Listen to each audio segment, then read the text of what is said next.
नेपाल के फाइटर रविंद्र धांत ने अफगानी फाइटर को सिर्फ 15 सेकंड में नॉकआउट कर दिया। जी हां, हाल ही में होने वाले एक फाइट मैच में अफगान फाइटर ने अपनी ताकत और घमंड दिखाते हुए रविंद्र धांत को ललकारा। लेकिन जैसे ही फाइट शुरू हुई, नेपाली फाइटर का खून खौल उठा।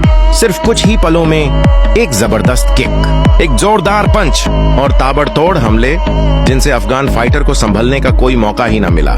तमाशाई खड़े हो गए, शोर बढ़ गया और रविंद्र धांत का हौसला आसमान छू गया।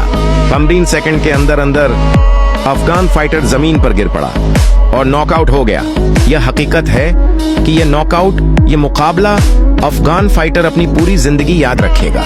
अगर आप अफगानिस्तान से हैं तो कमेंट में लिखें अफगानिस्तान जिंदाबाद, और अगर आप नेपाल से हैं तो कमेंट में लिखें नेपाल जिंदाबाद। Give me